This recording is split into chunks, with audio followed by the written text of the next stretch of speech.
जय जय श्री यमुना माँ, जय जय श्री यमुना। अत्र उपस्थित परम पूज्य आदरणीय पितृचरण, ज्येष्ठ भ्राता, लघु भ्राता, प्रथमेश बाबा एवं वाला वल्लभीजनों, पुनः एक बार यमुना रसનું પાન કરવા માટે આ વ્રજધામ ઘાટમાં આપણે સૌ એકત્રિત થયા છીએ. હવે આ મંડપ નથી, હવે આ ઘાટ બની ગયું છે અને 7 દિવસ આ જ ઘાટમાં આપણી યાત્રાનો પાલ પડ્યા છે અને અહીંયા જ આપણો મુકામ છે. ગઈકાલે જેમ કહ્યું હતું, બે જ આશ્રયના સ્થાન વૈષ્ણવને છે, એક તટ અને બીજું તરહેટી. શ્રી ગિરિરાજ બાવાની તરહેટી, જ્યાં સઘળી લીલાઓ છે, અને બીજો છે યમુનાજીનો તટ, જ્યાં નિત્ય પ્રભુ વિહાર કરે છે. જેમ ગિરિરાજ બાવાને સઘળી લીલાઓના અનુભવ છે, એમ યમુનાજીને પણ સમસ્ત લીલાઓના અનુભવ છે. રાત્રિ લીલાઓના અનુભવ છે અને દિવસની લીલાઓના અનુભવ છે. કારણ કે વ્રજ ભક્તોમાં બે વિભાગ જો કરી શકાય તો એક છે વ્રજ સખાઓ, પ્રભુના સખાઓ, અને બીજા છે ગોપીજનો સખા. તો ગોપજનોને દિવસની લીલાનો અનુભવ છે અને ગોપીજનોને રાત્રિની લીલાનો અનુભવ છે. હા, પ્રભુ વેણુ ગીત અને યુગલ ગીત સમયે અલૌકિક દ્રષ્ટિ આપે છે, પણ પ્રત્યક્ષ દર્શન યા પ્રત્યક્ષ એ લીલામાં ગોપીજનોની દિવસની લીલામાં હાજરી નથી. કે જે ઠાકોરજી આ ગૌચારણ આદિ જે લીલા કરે છે,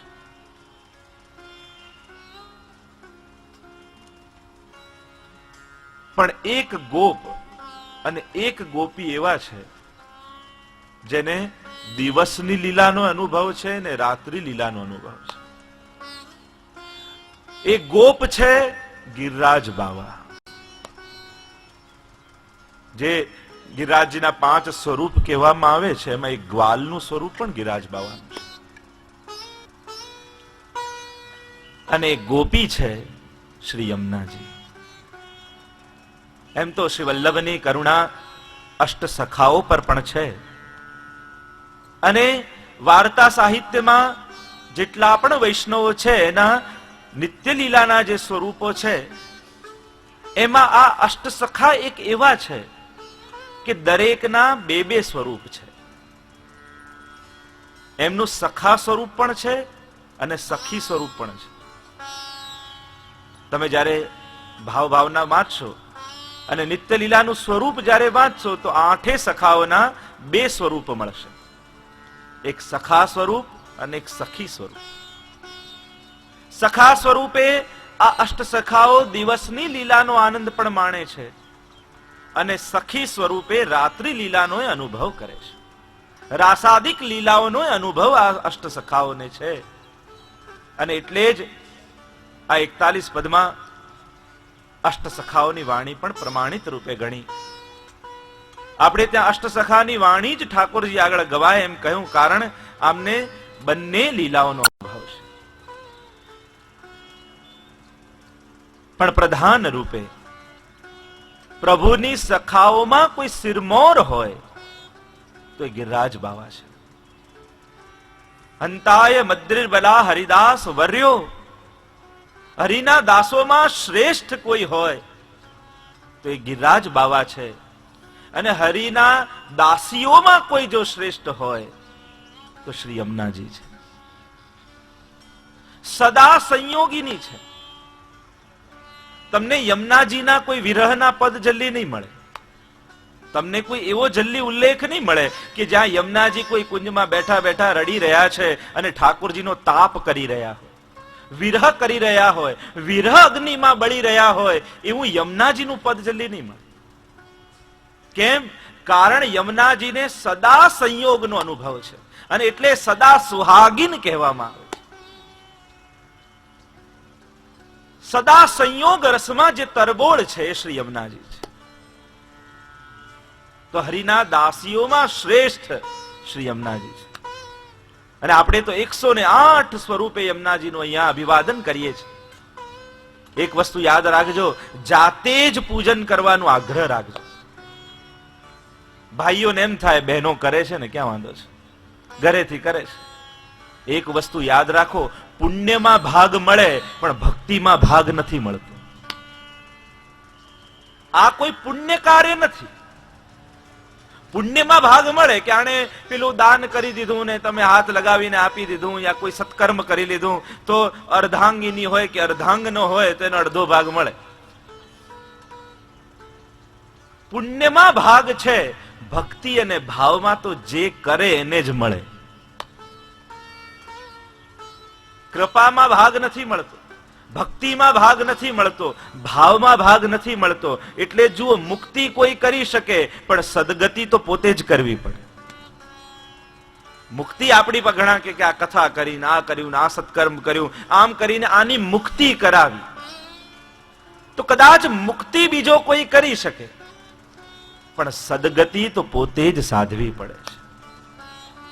તો આ ભક્તિનું આરાધન એટલે જુઓ, બંનેમાં પૂજન શબ્દ આવે છે, યમુનાજી અને ગિરિરાજજી બંનેમાં. તમે જ્યારે પણ વ્રજમાં જશો તો કોઈને પૂછો કે જઈ આવ્યા, કે હા. શું કર્યું? ગિરિરાજજીનું પૂજન કર્યું અને યમુનાજીનું પૂજન કરીને આવ્યા. ક્યારે તમને આ શબ્દ નહીં મળે કે યમુનાજીની સેવા કરીને આવ્યા કે ગિરિરાજની સેવા કરીને આવ્યા. પ્રાયઃ આપણે ત્યાં આ બે જણાનું પૂજન પ્રસિદ્ધ છે. બોલવામાં વધારે એ જ કહીએ છીએ આપણે, યમુના પૂજન અને ગિરિરાજજીનું પૂજન. અને જ્યાં પૂજન શબ્દ આવે ત્યાં એ ભોગ પણ જાહેરમાં આરોગે, ખુલ્લામાં આરોગે, એમનું પૂજન પણ ખુલ્લામાં થાય, એમના શ્રૃંગાર પણ ખુલ્લામાં થાય. એમ જોવા જાવ તો ગિરિરાજજીને સીધા તમે સ્નાન કરાવીને ભોગ ધરી દો છો. તો યમુનાજીનું પૂજન અને ગિરિરાજજીનું પૂજન પ્રવાહ છે. આ યમુનાજીનો 7 દિવસ જે વહેવાનો છે, પ્રકર્ષતી પ્રવાહ. આપણે ત્યાં કહ્યું, જે પ્રકર્ષ કરે, જે ખેંચી જાય એને કહેવાય પ્રવાહ. પ્રકર્ષતી પ્રવાહ એ શ્રી યમુનાજી જે ખેંચી જાય, અને જે ખેંચી લે કર્ષતી કૃષ્ણ. યમુનાજી નો પ્રવાહ છે જે ખેંચીને લઈ જાય છે, અને શ્રી કૃષ્ણ કેવા છે? કર્ષતી કૃષ્ણ, જે ખેંચી લે છે એ કૃષ્ણ. ઠાકોરજી પોતાની ઓર ખેંચે છે અને યમુનાજી ખેંચીને લઈ જાય. તમે યમુનાજીના પ્રવાહમાં કંઈ પણ નાખો તો અંદર નહીં જાય, ખેંચીને આગળ જશે. કારણ કે યમુનાજી જીવને ખેંચીને પોતાના માટે નથી રાખતા, એ તો ખેંચીને ઠાકોરજી તરફ લઈ જાય. એ પ્રવાહ વહેતો વહેતો કૃપા જલધિ સંશ્રિતે, એ કૃપા સાગરમાં જઈને જીવને મેળવી દે. તો આ બે શબ્દ આપણને મળે, પ્રકર્ષણ અને કર્ષણ. કર્ષણ કરે એ કૃષ્ણ, કર્ષિત કરે, આકર્ષિત કરે એ કૃષ્ણ. અને પ્રકર્ષણ જે વહી લઈ જાય, જે ખેંચી લઈ જાય એ શ્રી યમુનાજી. એવા યમુનાજીનું આરાધન કરવા આપણે બેઠા છીએ. 3 તત્વ પુષ્ટિ માર્ગમાં છે શ્રીનાથજી બાબા, શ્રી વલ્લભ અને શ્રી યમુનાજી, જે જીવના સઘળા કાર્યો સિદ્ધ કરવા સમર્થ છે. જો 3 કાળમાં જીવ જીતો હોય અને 3 કાળને સુધારવા માટે આ 3 તત્વ પુષ્ટિ માર્ગમાં છે. ભૂતકાળ, વર્તમાન કાળ અને ભવિષ્યકાળ. ભૂતકાળમાં અપરાધો થયા છે, દોષો થયા છે. હવે દોષો જે થઈ ગયા હવે દૂર કેમ થાય? અપરાધોમાંથી મુક્ત કેમ થવાય? દોષો છે તો નિર્દોષ કેમ થવાય? તો ભૂતકાળ સુધારવા માટે શ્રી વલ્લભનો આશ્રય. સ્મૃતિ માત્રાર્તિ નાશનઃ, સ્મરણ માત્રથી સમસ્ત આરતીઓનો નાશ કરી દે, તાપનો નાશ કરે, કારણ કે પાપનું જ ફળ તાપ છે. શ્રી મહાપ્રભુજી બ્રહ્મ સંબંધ કરાવે જીવનો, અને બ્રહ્મ સંબંધ કરણાત સર્વેશામ દેહ જીવયો સર્વદોષ નિવૃત્તિ. સર્વ દોષોમાંથી મહાપ્રભુજી જીવને મુક્ત કરી દે તો જીવનો ભૂતકાળ સુધરે શ્રી વલ્લભના આશ્રય. વાર્તા સાહિત્યમાં પ્રસંગ આવે છે ને, પેલા ચમાર વૈષ્ણવ હતો અને ગુસાઈજી દ્વારિકા પધારી રહ્યા હતા. પધારતા મુકામ કર્યો ક્યાંક, અને આ ચમારની દ્રષ્ટિ ગઈ શ્રી ગુસાઈજી પ્રભુ ચરણ ઉપર. અલૌકિક સ્વરૂપે શ્રી ગુસાઈજી પ્રભુ ચરણે દર્શન આપ્યા. દર્શન આપ્યા અને આ ચમાર થયું કે હું લાવ ગુસાઈજીના શરણે જાઉં. શરણે આવ્યો. ગુસાઈજીએ કહ્યું કે તને શરણે તો લઉં, પણ તું જીવ હિંસા કરે છે અને ચામડાનો વેપાર કરે છે. મને મારી આગળ એક વચન આપ કે આજ પછી ક્યારેય જીવ હિંસા નહીં કરે તો તને બ્રહ્મ સંબંધ આપ. અને આ જીવ શરણે આવ્યો ને કહ્યું, જયરાજ આપનું શરણું મળતું હોય તો આપ કહો, એ વચન આપવા તૈયાર છું. હું આપને વચન આપું છું, ક્યારે જીવ હિંસા નહીં કરે. અને ગુસાઈજી પ્રભુ ચરણે શરણે લીધો. આને શરણે લીધો તો એવું શરણાગતિ સિદ્ધ થઈ. શુદ્ર હોવા છતાં બ્રાહ્મણની જેમ રહેવા લાગ્યો, નિત્ય કર્મ કરવા લાગ્યો. ગામના બ્રાહ્મણોને ઈર્ષા થઈ. થયું કે આ શુદ્ર છે ને બ્રાહ્મણની જેમ રહે છે. રાજાને જઈને ફરિયાદ કરી કે આ શુદ્ર છે પણ બ્રાહ્મણની જેમ રહે છે. બ્રાહ્મણ શુદ્રની જેમ રહી શકે પણ શુદ્ધ બ્રાહ્મણ ન થઈ શકે. રાજાને કહ્યું કે દૂધમાંથી છાસ બને પણ છાસનું પાછું દૂધ ન થાય. રાજાએ આ વૈષ્ણવને બોલાવ્યો અને કહ્યું કે આ બ્રાહ્મણો શું કહે છે? શું કહે છે મહારાજ? બ્રાહ્મણો કહે છે કે બ્રાહ્મણ શુદ્રની જેમ રહી શકે પણ શુદ્ધ બ્રાહ્મણ ન થઈ શકે. છાસમાં દૂધમાંથી છાસ બને પણ છાસનું પાછું દૂધ ન થાય. એ વૈષ્ણવે કહ્યું કે હે મહારાજ, જો ગુસાઈજીની કૃપા થાય ને તો છાસનું દૂધ બની શકે, આ શુદ્ર પણ બ્રાહ્મણ બની શકે. સાબિત કરીને બતાવ. અને વૈષ્ણવે કહ્યું કે લાવો મહારાજ છાસનો લોટો. રાજાએ છાસનો લોટો ભરીને આ વૈષ્ણવના હાથમાં આપ્યો. વૈષ્ણવે હાથમાં લોટો લીધો અને મનોમન ગુસાઈજીનું સ્મરણ કર્યું. વિનંતી કરી, જયરાજ જો મારી શરણાગતિ સાચી હોય અને સાચા હૃદયથી આપે મારું શરણું સ્વીકાર કર્યું હોય તો આપની કૃપાનો પ્રતાપ અહીંયા બતાવો. અને ઇતિહાસ લખે છે કે જ્યાં ગુસાઈજીનું સ્મરણ કર્યું અને છાસનો લોટો રાજાને આપ્યો, જ્યાં રાજાએ પીધું અને અનુભવ થયો કે છાસમાંથી દૂધ બની ગયું. શ્રી વલ્લભનું શરણું લે તો સમસ્ત દોષોમાંથી મહાપ્રભુજી નિવૃત્ત જીવને કરે છે. જીવનો ભૂતકાળ સુધરે શ્રી વલ્લભની શરણથી. જીવનું વર્તમાન સુધરે શ્રીજીની શરણથી. શ્રીનાથજીની શરણમાં જાય અને શ્રીનાથજી પોતાની સેવાનું દાન આપે, સેવાનો અધિકાર આપે અને કૃષ્ણ સેવા સદા કાર્ય સેવામાં જોડાય તો એનું વર્તમાન સુધરે અને જીવનું ભવિષ્ય સુધરે. શ્રી યમુનાજીની શરણથી ભાગ્ય સૌભાગ્ય શ્રી યમને જો દેહી. ભવિષ્ય શેમાં છે? ભાગ્યમાં. જે ભાગ્યમાં લખાયું છે મળવાનું છે તો એ ભાગ્ય વિધાત્રી કોણ છે પુષ્ટિ માર્ગની? તો કહું શ્રી યમુનાજીના શરણે જાય તો આ જીવનું સૌભાગ્ય સુધરી જાય. તો એવા શ્રી યમુનાજીના શરણે આપણે બધા જ છીએ. ગઈકાલે શ્રી હરિરાયજીના પ્રથમ પદથી શ્રી યમુનાજીના અલૌકિક સ્વરૂપને દર્શન કરવાની પ્રારંભ કર્યો હતો. તો પ્રથમ બે પંક્તિનું ગાન કરીએ અને પછી એ યમુનાજીના રસ સ્વરૂપનું અવલોકન કરીએ. પિય સંગ રંગ ભરી કરી કલોલે, પિય સંગ રંગ ભરી કરી કલોલે, પિય સંગ રંગ ભરી કરી कलोले पिय संग रंग भरी करी कलोले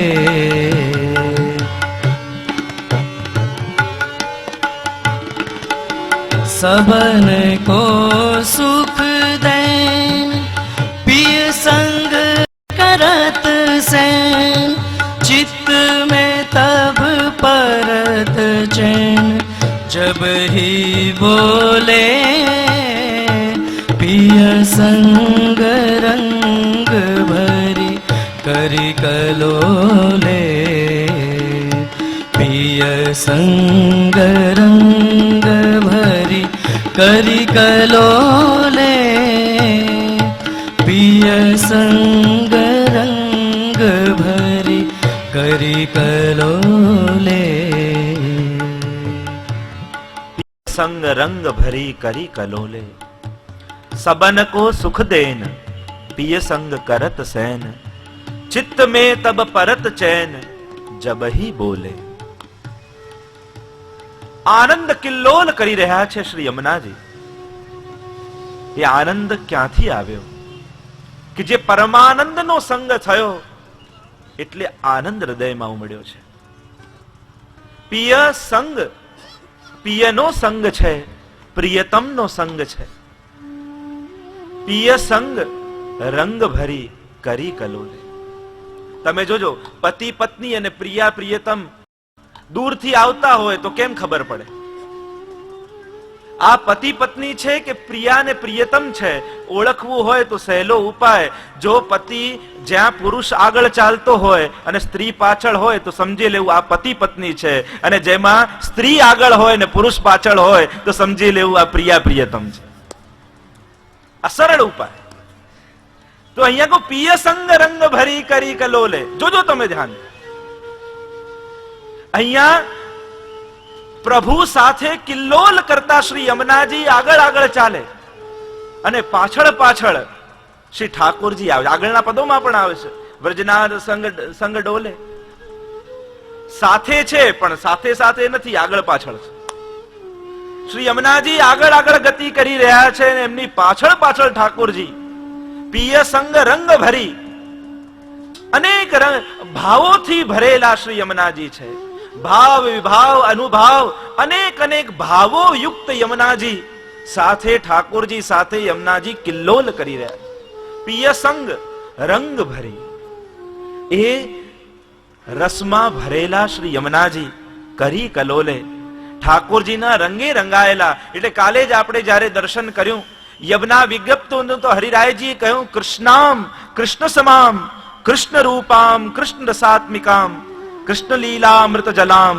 कृष्ण संबंध कारिणी ए रंग भरी केवा छे कृष्णमय थया छे श्री यमुनाजी हरिरायजी विस्तार करता कहूं कृष्ण प्रियाम कृष्ण मुख्य रस संगम दायिनीम कृष्ण क्रीडाश्रयाम कृष्ण पदवी प्रापिकाम अपि आ यमुनाजी केवा छे रंग भर्या छे એટલે ઠાકોરજીના સ્વરૂપ સામર્થ્ય ને સ્વભાવને ધારણ કરેલા છે જે ભગવદ ગુણ છે એ બધા જ ગુણો ભરેલા શ્રી યમુનાજી આજે દેખાઈ રહ્યા છે કેવા કયા કૃષ્ણ પ્રિયા શ્રી ઠાકોરજીને અતિ પ્રિય થયા છે કૃષ્ણ મુખ્ય રસ સંગમ દાયિકમ દાયિનીમ શ્રી ઠાકોરજીનું જે મુખ્ય સંયોગ રસ છે એ આપનારા બન્યા કારણ કે જે સદા संयोग रस में रहतो होय ए संयोग नु दान करे अने जे सदा विप्रयोग में रहतो होय ए विरह नु दान करे वैष्णवना संग में पण जेनो तमे संग करो ए जे भावना आवेश में होय एनु ज दान करे जे स्वयं विप्रयोग में होय जे स्वयं विरह में बळतो होय एना मुखथी विरहनी ज वात आवशे ए संयोग रस नो आनंद नहीं आपे श्री महाप्रभुजी नु सानिध्य केळवशो श्री वल्लभनु सानिध्य केळवशो ए तमने विप्रयोगनु दान करशे तापात्मक भक्तिनु दान करशे अने श्री यमुनाजीनु सानिध्य केळव्युं ए संयोगनु दान करशे श्री यमुनाजीना सानिध्यमां तमे 41 पद जोई लो एक ज वात आवशे के तमने लईने ठाकुरजी साथे जोड़े અને ઠાકોરજીનું ધ્યાન કેન પ્રમાણે પ્રકારે તમારી ઓર ખેંચે. યમુનાજીનું કાર્ય છે. અને શ્રી મહાપ્રભુજી તાપાત્મક ભક્તિ આપશે. શ્રી વલ્લભની શરણે જશો એ સ્વયં વિરહમાં છે. તમને વિરહાનલ છે, વૈશ્વાનર છે. હુતાશમ જે વલ્લભાષ્ટકમાં પણ શબ્દ પ્રયોગ કર્યો ગુસાઈજી, એ વિરહ અનલ છે. શ્રી વલ્લભનું સાનિધ્ય કેળવતા જ એ તાપાત્મક ભક્તિ તમારી અંદર પ્રગટ કરે તો શ્રી ઠાકોરજીના સંયોગ રસ જે મુખ્ય રસ છે એના દાયિની છે. કૃષ્ણ ક્રીડાશ્રયામ, શ્રી કૃષ્ણની ક્રીડાના આશ્રય રૂપ યમુનાજી છે. શ્રી યમુનાજીનો આશ્રય લઈ શ્રી ઠાકોરજી વિવિધ ક્રીડાઓ કરે છે. અને છેલ્લે કહ્યું કૃષ્ણ પદવી પ્રાપિકામ, શ્રી કૃષ્ણના માર્ગને આપનારા શ્રી યમુનાજી છે. પ્રભુને શોધતા ગોપીજનો જ્યારે યમુનાજીનો આશ્રય કર્યો ત્યારે એમને ઠાકોરજીનો અનુભવ થયો. ગોપી ગીત ગાયું, પણ જ્યારે યમુનાજીના તટનો આશ્રય કર્યો તો યમુનાજીની કૃપાથી નિસ્સાધનતા પ્રાપ્ત થઈ. અને નિસ્સાધન બનાવી યમુનાજીએ ઠાકોરજીનો સંયોગ કરાવી દીધો. પિય સંગ રંગ ભરી કરી કલોલે. કલોલે એટલે આનંદયુક્ત કિલ્લોલ કરતા. કારણ કે આનંદ, રસ, ઉત્સાહ, પ્રેમ જ્યાં સુધી પ્રગટ ન થઈ જાય ત્યાં સુધી એનો પૂર્ણ રસનો અનુભવ નથી થતો. ગોપી ગીતના સુબોધનીમાં પણ મહાપ્રભુજી આજ્ઞા કરી અંતસ્થિતો રસઃ પુષ્ટો બહિશ્ચેન વિનિર્ગત તદા પૂર્ણો નયુ ભવેત ઇતિ વાગ નિર્ગમસ્તથા. મહાપ્રભુજી કારિકામાં આજ્ઞા કરે છે કે ગોપીજનોના હૃદયમાં રહેલો, અંતરમાં રહેલો એ રસ આ વાણી દ્વારા નિશ્રિત થઈ રહ્યો છે. કારણ કે જ્યાં સુધી હૃદયમાં રહેલો રસ પ્રગટ ન થઈ જાય ત્યાં સુધી એ પૂર્ણ થતો નથી. બહુ આનંદ આવે ત્યારે તમે મૌન ન રહી શકો, બહુ ઉત્સાહમાં હોય તમે ત્યારે મૌન ન રહી શકો, બહુ પ્રેમના આવેશમાં હો ત્યારે તમે મૌન ન રહી શકો. નંદ મહોત્સવ અહીંયા ચાલતો હોય, કોણ અદબ વાળી નામ બેઠું રહે? જે ક્યારે નાચતો ન હોય એને અહીંયા તો હાથ આમ તો થવા જ લાગે. રસ ક્રીડા દ્વારા અનુભવ એ ઉછલિત થાય છે, પૂર્ણ થાય છે. પ્રેમ छिपाया ना छिपे जाघट परघट होए मुंह कछु बोले नहीं तो नैन देत हैं रोए. મુખને જો બાંધીને રાખો તો નેત્રો દ્વારા ઉછળી થઈ જાય, બાકી રસ પ્રગટ થયા વગર રહી શકતો જ નથી. ભાવ ગમે તેટલો તમે ગુપ્ત રાખવાની કોશિશ કરો પણ સાચો ભાવ હોય તો પ્રગટ થયા વગર રહી શકતો જ નથી. નૈન અરુ બેન મેં રસજુ છાવે. બે માધ્યમ છે રસ ઉછલિત થવાના, ક્યાં વાણી દ્વારા બોલાઈ જાય, ક્યાં નેત્ર દ્વારા પ્રગટ થઈ જાય. પણ આનંદ, રસ, પ્રેમ, ઉત્સાહ આને છુપાવવાનો કોઈ ઉપાય જ નથી. આ 84,252 વૈષ્ણવે પોતાનો ભાવ કેટલો ગુપ્ત રાખ્યો, એટલો બધો ગુપ્ત રાખ્યો, કોઈને પ્રગટ ન થવા દીધો, છતાંય આજે લાખો ઘરોમાં વંચાય છે. એમની વાર્તા, એમનો ભાવ, એમના પ્રસંગો, એમના અનુભવો ગુપ્ત રાખવા છતાં સાચો ભાવ ઉછલિત થયા વગર રહેતો જ નથી. ઉછલિત ભાવ ન હોવો જોઈએ. એ તો વાર્તા સાહિત્યમાં આવે છે, જયારે વૈષ્ણવ ગિરિરાજજીની તરેટીમાં બેઠા અને 3 દિવસ સુધી અન્ન જલ બધું ત્યાગ કરીને ઠાકોરજીની લીલાનો અનુભવ થવા લાગ્યો અને શ્રી મહાપ્રભુજી પધાર્યા અને એમના હૃદય ઉપર ચરણ ધરી દીધા અને એકદમ સભાન થયા. વૈષ્ણવ કહ્યું, અરે જયરાજ, નિત્ય લીલામાં મારો પ્રવેશ થઈ ગયો હતો, નિકુંજના દ્વાર સુધી હું પહોંચી ગયો હતો, આપે કેમ મને ભૂતલ પર પાછો ખેંચ્યો? મહાપ્રભુજીએ કહ્યું કે તમારો રસ ઉછલિત છે અને આવો આવેશાત્મક રસ હોય છે એ સ્થાયી નથી રહી શકતો. તો આવેશાત્મક ભક્તિ નહીં પણ ભક્તિનો આવેશ હોવો જોઈએ. ફરક છે. આપણામાં આવેશાત્મક ભક્તિ આવે છે પણ ભક્તિના આવેશમાં આપણે નથી હોતા. આપણે તો સદા ભક્તિના આવેશમાં રહેવાનું છે. જેમ તમે નંદ મહોત્સવ અહીંયા કરીને જાઓ ત્યારે ઘરમાં પણ ભલે ઘરે સોફા પર બેઠા છો તો અડધો કલાક તો નંદ કે આ નંદ ભયો, નંદ કે આ નંદ ભયો ચાલ્યા જ કરે. હવેલીમાં ડોલનો ઉત્સવ થયો અને રસિયા ગાન કરતા હોરી હે ભાઈ હોરી હે કરતા જાઓ અને ઘરે પહોંચો, નાતા હો ત્યાં નાતા નાતા હોરી હે ચાલતું હોય, ઘરમાં થોડા કામમાં લાગો, કલાક 2 કલાક સુધી એનો આવેશ રહે છે. એ શું છે? રસનો આવેશ. બસ એ જ આવેશ 24 કલાકનો થઈ જાય. જેમ સેવા ભલે કલાકની હોય પણ બાકી 23 કલાક એ કલાકની સેવાનો આવેશ બન્યો રહેવો જોઈએ. અને જો આવેશમાં છો તો તમે સેવામાં જ છો. તમે ભગવત સેવાના આવેશમાં છો તો તમે અપરસમાં જ છો, સેવામાં જ છો. શ્રી યમુનાજી પણ ઠાકોરજી સાથે વિહાર કર્યા પછી કરી કલોલે એ રસના આવેશમાં ગાન કરી રહ્યા છે, યશયુક્ત ચેષ્ટા કરી રહ્યા છે,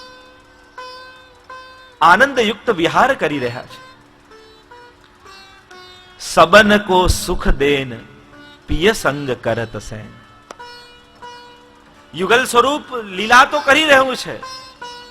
ઠાકોરજી યમુનાજીમાં મુગ્ધ બન્યા છે, પણ યમુનાજી ઠાકોરજીમાં જ કેવલ મુગ્ધ નથી. એમને તો ક્રીડા કરીને કોઈ ભક્તોના મનોરથ સિદ્ધ કરવા છે. ઠાકોરજીને યમુનાજી સિવાય બીજું કાંઈ દેખાતું નથી. પણ યમુનાજીનું ધ્યાન પ્રભુમાં તો છે, પણ સાથે સાથે જીવમાં પણ છે, પોતાના ભક્તોમાં પણ છે, પોતાના સખીજનોમાં પણ છે. અને એટલે કહ્યું સબન કો સુખ દેન પિય સંગ કરત સેન. બધાને, દરેક ગોપીજનોને સુખ આપવા માટે ઠાકોરજી સાથે વિહાર કરી રહ્યા છે. પણ વિહાર કરતા કરતા પિય સંગ કરત સેન. સેન એટલે ઈશારો. ઈશારો કરી પ્રભુ જ્યારે આનંદમત થાય ત્યારે પ્રભુને ઈશારો કરે કે જો એ ગોપી પણ આપની પ્રતીક્ષા કરી રહી છે, અહીંયા આ કુંજમાં આ મનોરથ થયો છે, અહીંયા આ ભાવના છે, એમ કરી ઠાકોરજીને ઈશારો કરી એ ગોપીજનોની યમુનાજી સુધી કરાવે છે. સબન કો સુખ દેન પિય સંગ કરત સેન. સેન 2 જણને કરે, કાં પ્રભુને કરી જીવની સુધી લેવડાવે અને કાં ઠાકોરજીને રાસ માટે તૈયાર કરી લે અને પ્રભુ બરાબર તૈયાર થઈ જાય એટલે જીવને ઈશારો કરીને બોલાવી લે, હા પ્રભુ હવે તૈયાર થયા છે, આવ. અને ગોપી એ સમયે દોડતી આવે અને પ્રભુ એવા આનંદિત હોય કે કોઈ જેના પર કૃપા ન કરવી હોય એના પર પણ કૃપા થઈ જાય. આપણે ત્યાં એટલે જ કહેવાય કે નિત્ય દર્શન કરવા નથી જતા, પણ આપણે જયારે પત્રિકામાં 56 ભોગ છે, આજે તો દર્શન કરવા જઈશું. આજે કુંજનો મનોરથ છે, આજે તો દર્શન કરવા જઈશું. આજે કુંવારાનો મનોરથ છે, તો આજે તો દર્શન કરવા જરૂર જવું છે. કેમ આમ? પ્રભુ તો એ જ છે. પછી આજે કુંવારો છે એટલે દર્શન કરવા જવું છે. કારણ એ કે નિત્ય તો ઠાકોરજી બિરાજે છે, પણ આજે જે મનોરથ કર્યો છે એના આવેશમાં ઠાકોરજી બિરાજવાના છે. એ લીલાના રસયુક્ત થઈને ઠાકોરજી બિરાજવાના છે. જેમ કુંજનો મનોરથ છે તો આજે ઠાકોરજીને કુંજમાં પધરાવ્યા છે, તો ઠાકોરજી આજે એ આવેશ સાથે બિરાજેલા છે કે જે સમયે વ્રજભક્તોએ વ્રજાંગનાઓએ કુંજ સિદ્ધ કરીને ઠાકોરજીને પધરાવ્યા અને એ સમયે જે આવેશ ઠાકોરજીના હૃદયમાં જાગ્યો એ જ આવેશ સાથે ઠાકોરજી આજે અહીં બિરાજેલા છે. અને એટલે એ સમયે જે વ્રજ ગોપીઓ પર કૃપા કરી એવી કૃપા આજે કરવાના છે, એટલે આજે દર્શન કરવા જરૂર જઈશું. નહીં તો પ્રભુ એ જ છે, પણ ફરક એટલો છે, આજે આ કુંજના આવેશમાં છે, એ 56 ભોગના આવેશમાં છે, કુંવારાના આવેશમાં છે. એટલે આજે દર્શન કરવા જઈશું તો એવી કૃપા આજે આપણા ઉપર થશે. આજે પ્રભુ એ આનંદમાં છે. અને આપણે ત્યાં કહેવાય કે આપણે માંગવા જઈએ અને પેલા ના પાડી દે કે ના તને નહીં આપું, પણ એ વ્યક્તિ મૂડમાં હોય અને માંગો તો ન આપવાનું હોય તોય આપી દે. તો એમ જ મનોરથમાં ઠાકોરજી મૂડમાં બિરાજે છે, તો જે અધિકારી નથી એને ઠાકોરજી કૃપા કરીને આપી દે છે. પિય સંગ કરત સેન. એક તો ઠાકોરજીને સંકેત કરીને જીવની સ્મૃતિ કરાવે અને એક જીવને સંકેત કરી અને પ્રભુ જ્યારે વિહાર માટે રાસ માટે તૈયાર થયા હોય તો એ જીવનો પણ અંગીકાર કરાવે. શ્રી યમુનાજી સંકેત 4 રીતે કરે છે. સેન 4 માધ્યમથી યમુનાજી કરે છે. જીવ પર કૃપા 4 રીતે કરે છે યમુનાજી. એક નેત્ર દ્વારા. બીજું મુખારવિંદ દ્વારા, ત્રીજું હસ્તકમલ દ્વારા અને ચોથું ચરણ કમલ દ્વારા. ચાર રીતે સંકેત યમુનાજી કરે અને આ ચાર રીતે સંકેત કરી ઠાકોરજીને કરે અને જીવને પણ કૃપા કરે. પહેલી કૃપા શ્રી યમુનાજી નેત્ર દ્વારા કરે, જેનું 41 પદના 8મા પદમાં કહ્યું, ચરણ પંકજ રેણુ શ્રી યમને જુદેની.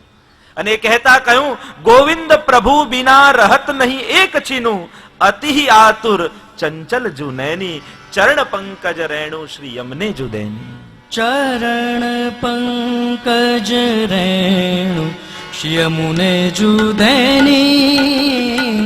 ચરણ પંકજ રેણુ શ્રી યમુને જુદેની. ચરણ પંકજ રેણુ શ્રી યમુને જુદેની. ચરણ પંકજ રેણુ શ્રી યમુને જુદેની.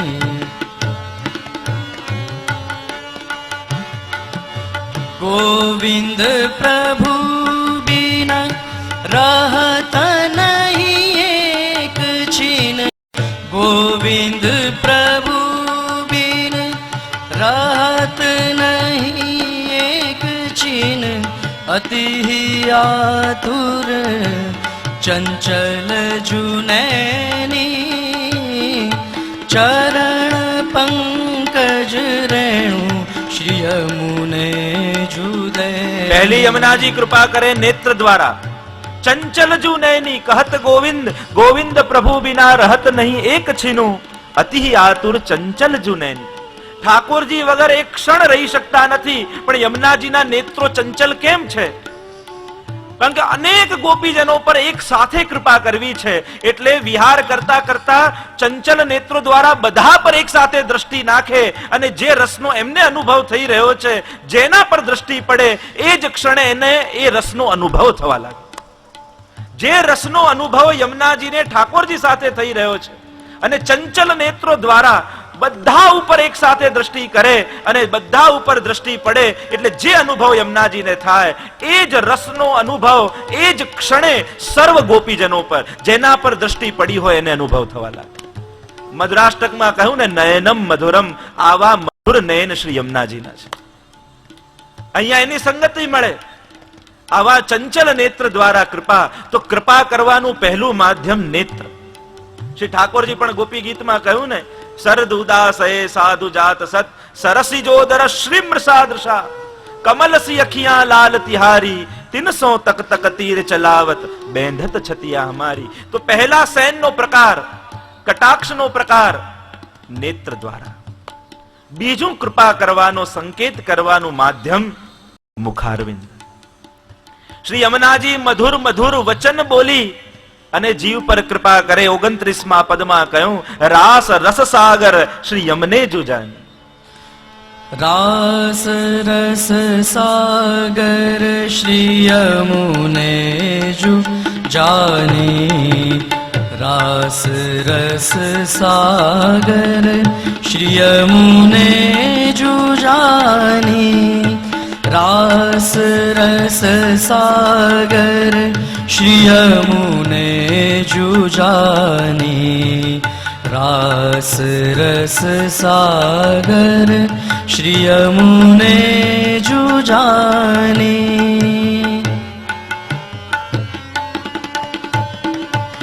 भक्त को सहे भार देत जू प्राणाधार अति बोलत मधुर मधुर बानी रास रस सागर श्री यमुने जूजानी रास रस सागर श्री यमुने जूजानी रास रस सागर श्री यमुने जूजानी। કૃપા કરવાનું બીજું માધ્યમ મુખારવિંદ, પહેલું માધ્યમ નેત્ર. નેત્ર દ્વારા, કારણ કે ચાર અમૃત ઠાકોરજીના નેત્રોમાં છે તો ચાર અમૃત યમુનાજીના નેત્રોમાં બિરાજે. કોટી ચાંચલ્યામૃત, આરુણ્યામૃત, લાવણ્યામૃત અને મંદ હાસ્યામૃત. આ 4 અમૃતનું દાન યમુનાજી નેત્ર કટાક્ષ કરીને કરે.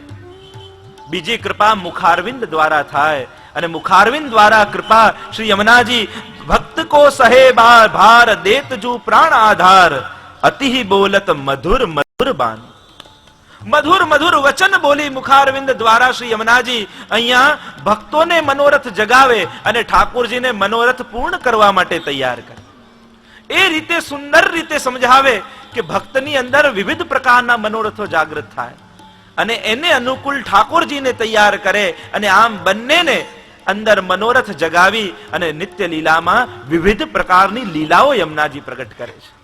મુખારવિંદ દ્વારા કૃપા. એમ તો મુખારવિંદ અંતર્ગત અનેક પ્રકાર, વચનામૃત દ્વારા મહાપ્રભુની કૃપામાં, જૂઠણ દ્વારા, અધરામૃત દ્વારા, ચરવિત દ્વારા, એમ મુખારવિંદની કૃપાના અનેક પ્રકાર. પણ અહીંયા મધુર મધુર વાણી અને મધુરાષ્ટકમાં કહ્યું અધરમ મધુરમ. એ મધુર વાણી બોલી શ્રી યમુનાજી વિવિધ પ્રકારના સંકેતો કરે છે વાણી દ્વારા અને બંનેની અંદર મનોરથ જગાવે. અને એટલે જ કહ્યું પિય સંગ કરત સેન, આ ઈશારો કરે છે. ત્રીજો કૃપાનો પ્રકાર શ્રી હસ્ત દ્વારા. અને તૃતીય પદમાં જ કહ્યું કે બ્રહ્મ સંબંધ જબ હોત યા જીવ કો તબ ही इनकी भुजा वाम फरके. ब्रह्म संबंध जब होत या जीव को तब ही की भुजा वाम फरके. ब्रह्म संबंध जब होत या जीव को तब ही की भुजा वाम फरके. બ્રહ્મ સંબંધ જબ હોત યા જીવ કો, જીવનો બ્રહ્મ સંબંધ થાય તો ડાબી ભુજા ફરકવા લાગે. મને તો એમ જ લાગે કે ડાબો હાથ કરીને શ્રીનાથજી બોલાવે છે અને જેને આ હાથ નથી દેખાતો એને યમુનાજી કહે છે કે ચાલ ચાલ ચાલ. કારણ કે ઘણા જીવ એવા છે કે એટલા બધા અંતરાયોમાં પડ્યા છે કે શ્રીનાથજી બાબા નિકુંજના દ્વાર આવીને હાથ ઊંચો કરીને બોલાવે પણ એમની દ્રષ્ટિ એ હસ્ત સુધી નથી જતી. અને એટલે જ ને કારણ શ્રી યમને પ્રથમ આવી અને જેને હાથ ન દેખાયો એને હાથ બતાવવા માટે યમુનાજી એ જ વામ હાથને ફરકાવી અને જીવને ઠાકોરજીની સન્મુખ લઈ જાય.